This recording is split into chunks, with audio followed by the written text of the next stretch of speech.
Hello friends, સ્વાગત છે તમારું ચેનલમાં। તો આજે આપણે બનાવીશું ઉત્તરાયણ માટે મમરાના લાડવા। તો મમરાના લાડવા માટે આપણે સામગ્રી જોઈ લઈશું। તો સામગ્રીમાં મેં 1 વાટકો ગોળ લીધો છે, 1 ચમચી ઘી અને સાથે આપણે 3 વાટકી મમરા લેવાના છે। જે વાટકીથી ગોળ આપણે માપીએ એ જ વાટકીથી મમરા લઈશું અને હવે આપણે મમરાને શેકી લઈશું। તો મમરાનો કલર ચેન્જ નથી કરવાનો, મમરા ક્રિસ્પી એવા થાય ત્યાં સુધી આપણે શેકવાના છે। તો મમરાને શેકાતા બહુ ઝાઝી વાર નથી લાગતી, તો થોડી જ વારમાં મમરા શેકાઈ જશે। આ રીતે મમરા શેકીને લાડવા બનાવવાથી લાડવા સરસ એવા ક્રિસ્પી તૈયાર થશે। તો મમરાને આપણે ચેક કરી લઈશું। તો આ રીતે હાથેથી ભૂકો કરીએ તો મમરા સરસ એવા ભૂકો થઈ જાય છે। મમરા શેકાઈ ગયા છે, તો હવે આપણે ગેસની ફ્લેમ બંધ કરી દઈશું અને એક વાસણમાં કાઢી લઈશું। તો હવે ગોળનો પાયો લઈ લઈશું। તો ગોળનો પાયો કરવા માટે મેં કડાઈમાં 1 ચમચી ઘી ઉમેર્યું છે અને 1 વાટકો ગોળ ઉમેર્યો છે। તો જે વાટકીથી આપણે મમરા લીધા છે એ જ વાટકીથી ગોળ પણ લીધો છે। તો આ માપેથી તમે લેશો તો મમરાના લાડવા એકદમ પરફેક્ટ બનશે। તો આ રીતે મેં નાના ટુકડામાં ગોળને કરી લીધો છે, એટલે થોડી જ વારમાં ગોળ મેલ્ટ થઈ ગયો છે। તો હવે આપણે ગોળનો પાયો ચેક કરી લઈશું। તો 1 વાટકીમાં થોડું પાણી લઈને આ રીતે ગોળનો પાયો ચેક કરવાનો છે। આ રીતે વાટકીમાં થોડો ગોળ ઉમેરશું। ગોળ ઠંડો થાય એટલે આપણે આ રીતે હાથેથી ચેક કરી લઈશું। તો ગોળ હજી થોડો ખેંચાય છે, તો હજી પાયો તૈયાર નથી થયો, હજી 1 મિનિટ માટે ગોળને કૂક કરી લઈશું।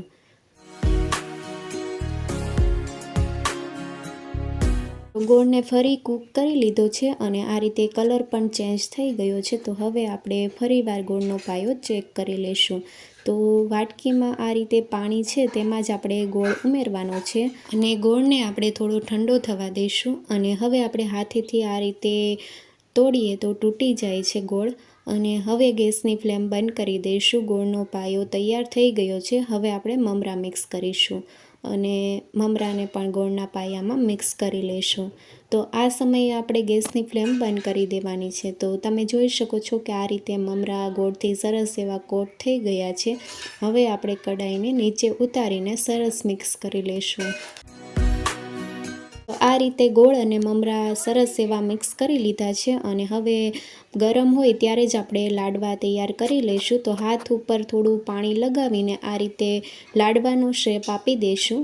તો તમે જોઈ શકો છો કે આ રીતે એક લાડવો મેં તૈયાર કરી લીધો છે અને આવી જ રીતે આપણે બાકીના લાડવા પણ તૈયાર કરી લઈશું।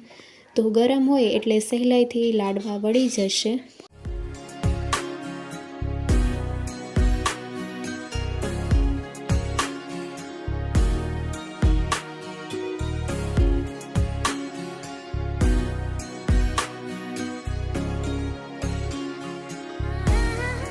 તો તૈયાર છે આપણા મમરાના એકદમ ક્રિસ્પી લાડવા। ઉત્તરાયણ માટે તમે જરૂરથી બનાવજો અને મમરાના લાડવાની રેસીપી તમને કેવી લાગી જરૂરથી કમેન્ટમાં જણાવજો।